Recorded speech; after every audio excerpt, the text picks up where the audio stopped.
From Renaissance Mediterranean architecture, the Freedom Tower in Miami, Florida was registered as a historical monument of the United States on October 6, 2008. Located at 600 Biscayne Boulevard, the tower was designed by architect Leonard Schultz and Fullerton Weaver. The completion of the tower was finalized in 1925 and would become the home of the Miami News and Metropolis newspapers. The Freedom Tower is of utmost importance for the city of Miami, especially for the Cuban exiles who arrived in the city during the decade of the 60s and the 70s.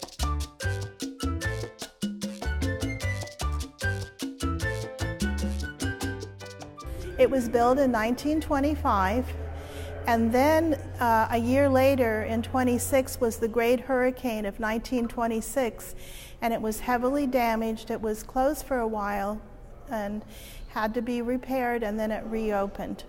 It represents the name itself. It's called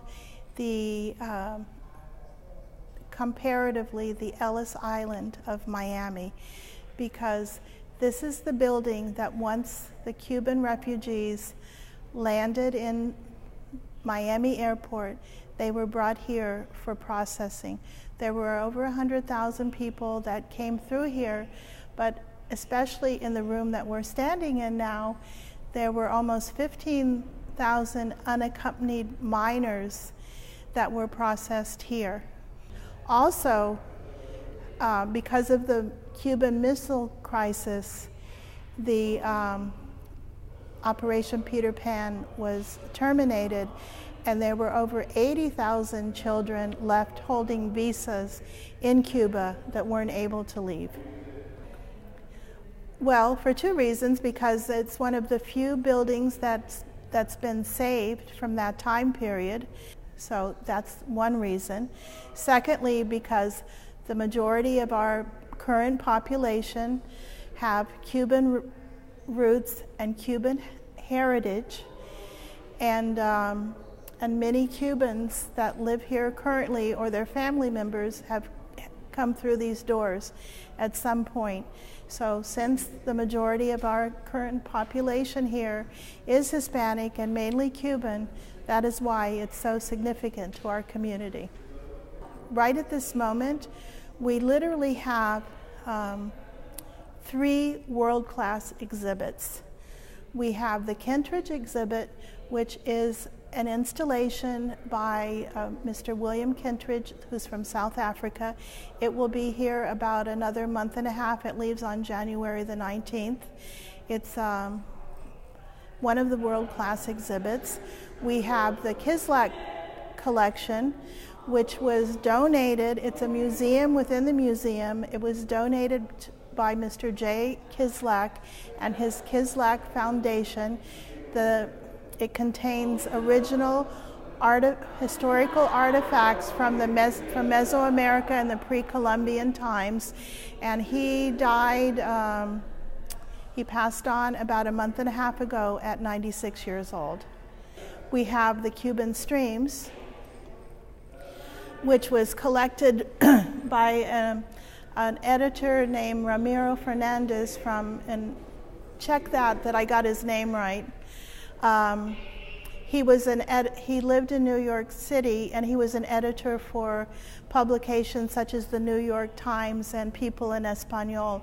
He collected over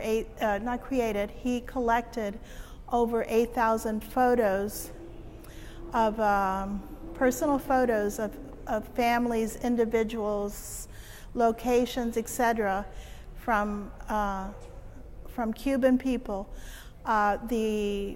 The artist who put the collection together, his name is Cesar Trasobares, and I've met him a few times. It took 2 years to put the collection together. There are 3 books in publication that are also inside the collection, along with the photos that hang from the ceiling and rotate. And then, of course, we have the Cuban experience. On one side, we have the general story of the Cubans arriving and the help that was given here in the Freedom Tower as far as food help, medical help, dental help, money help, plane ticket help, etc. And then we have, on the other side, where we're standing now, the Operation Peter Pan, which is the story of the almost 15,000 Cuban children that were sent here by themselves. You have my personal invitation and to come and see us. I'm here every weekend. Again, my name is Mary. You're welcome to ask for me. I'm usually here after 2 o'clock, and I would be more than happy, I would be delighted to give you a personal tour. And if you're from Miami and you're not familiar, you'll become more familiar with our city and our history and the people. And if you're visiting, you're in for a real treat, and we can't wait for you to come. We also have a family day the last Sunday of every month, and it's free to everyone, and we have kids activities. But students especially can always come for free. We're happy to help you with your projects, or just you have questions, you're an art lover, you're a culture lover. We have something for everyone, and we can't wait to see you here.